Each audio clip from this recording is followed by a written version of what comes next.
Clowns, buffoons, fools, jesters, jokers, figures of humor and entertainment have appeared throughout the history of almost every civilization. The comic actors of the Roman Empire likely influenced the jesters of the Middle Ages. Though there were no professional jesters in ancient Rome, these performers set the foundation for the comedy and attire that would define medieval jesters. Many Roman emperors sought to rid their empire of actors, claiming their performances were harmful to society. As these performers fled persecution, they spread their craft across Europe, which may have contributed to the rise of the medieval jester. However, jesters were not limited to Europe.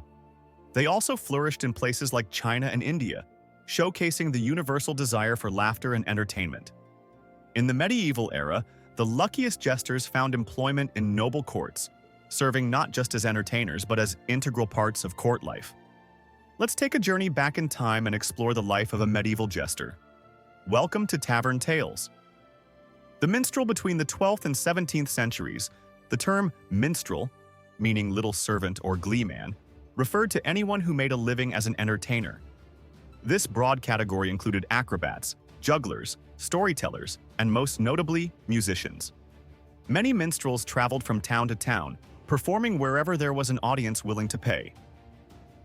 While some of the most talented found permanent employment in royal courts or wealthy households, commanding high salaries, the majority of minstrels roamed across Europe.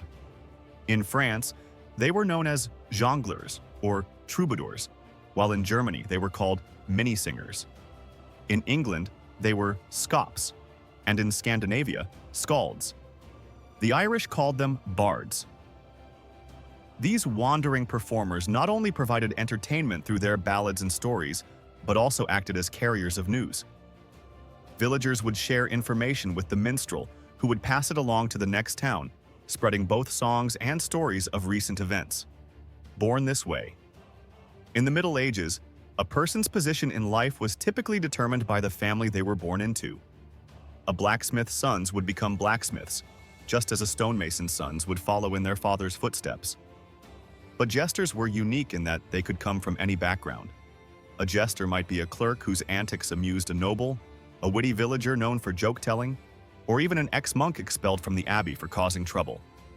Being a jester required quick thinking, intelligence, and a sharp memory to recall epic poems, heroic tales, and the latest news. Jesters needed to improvise and adapt their performances depending on their audience, from singing lullabies to children to recounting bloody battles for the elderly. They had the freedom to speak their mind, but they had to tread carefully to avoid offending the wrong person. There were two types of jesters, natural and artificial, with the latter being officially sanctioned. Those with physical deformities, such as hunched backs or unusual facial features, were often prized for their appearance, which added to their comedic value. Having the king's ear. The tradition of having a fool at court stretches back well before the Middle Ages. Jesters weren't just entertainers, they also helped alleviate the mental pressures faced by kings and nobles. By making them laugh and lighten their moods, jesters played a crucial role in enabling their employers to focus on the more serious matters of governance and politics. By the late 12th century, jesters were being referred to as fools, and many were rewarded not just with money, but with land and privileges. They had the freedom to leave court, but only on the condition that they returned when summoned. During this time, court jesters were highly respected, especially in royal households, where their ability to speak the truth disguised as humor became known as the jester's privilege. While they entertained with silly stories, beneath the surface lay cleverness and truth that only the jester could deliver without causing offense. The motley. When it came to physical entertainment, jesters were expected to be multi-talented. Singing, dancing, acrobatics, juggling, these were just the basics. Many jesters could also play musical instruments, perform ventriloquism, puppetry, and sleight of hand. Their primary role was to make their employer laugh, but the array of skills they possessed made them much more versatile. One of the key elements of their comic appeal was their distinctive attire, which was designed to be amusing. In the early medieval period, jesters would sometimes shave their heads entirely and wear hats adorned with donkey ears, further adding to their ridiculous yet entertaining image. Don't shoot the messenger. Another crucial role for a personal jester was that of a messenger to kings or noblemen. These jesters would accompany their masters into battle, delivering messages to the opposing side regarding terms of surrender or conditions for the release of hostages. With their unique position, they often found themselves in the thick of the action, navigating dangerous territory where others might falter. It was believed that jesters held a sacred status, and as such, it was customary for them not to be harmed in any way during these perilous encounters. Their humor and quick wit often served as a shield, allowing them to traverse enemy lines with a sense of bravado that few others could muster. In many ways, they were the unsung heroes of the battlefield, ensuring communication and negotiations happened even amid chaos, proving that laughter and diplomacy could coexist, even in the most turbulent of times. Notable jesters. One of the most remarkable minstrels who transcended the typical role of a jester was the Norman dwarf Teilafa. This French jongleur traveled alongside William the Conqueror during the monumental Norman conquest of England. As the battle raged on, the morale of the French troops began to wane, threatening their chances of victory.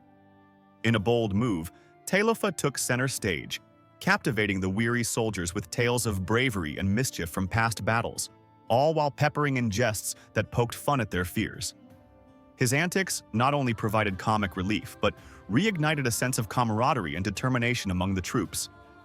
In the face of adversity, Teilafa's presence proved that humor could be a powerful weapon, rallying the soldiers and giving them the courage they needed to push forward against the odds. His legacy as a jester was not just in laughter, but in his ability to uplift spirits and inspire resilience on the battlefield, showcasing the crucial role jesters played in shaping the course of history. Here come the girls. While the Middle Ages were often unkind to women, some managed to carve out a unique niche for themselves as successful jesters. These women were not merely entertainers, they were pioneers who broke through the constraints of their time. By donning the jester's motley and wielding their wit, they could challenge societal norms and engage with men of power on equal footing. One such figure was a woman known as Lady of Laughter, who captivated royal courts with her clever quips and sharp observations. Her ability to mock the aristocracy without facing repercussions allowed her to voice the frustrations of common people. These women used their status as jesters to navigate the rigid social hierarchy, often becoming beloved figures among the townsfolk. Their unique position allowed them to act as social commentators, cleverly disguising their critiques of the ruling class within playful banter. In a world where most women were seen as property, these jestresses wielded their humor as a sword, fighting for a place in the court and leaving a lasting impression that would resonate through history. The Lord of Misrule. During the festive season, the role of the jester evolved into something even more significant: the Lord of Misrule. This position was not merely one of entertainment, but held a vital role in the celebration of medieval Christmas festivities. Chosen from among the jesters, the Lord of Misrule was tasked with overseeing the merrymaking and ensuring that the revelries went off without a hitch. The role was steeped in tradition, often symbolizing a temporary reversal of societal roles.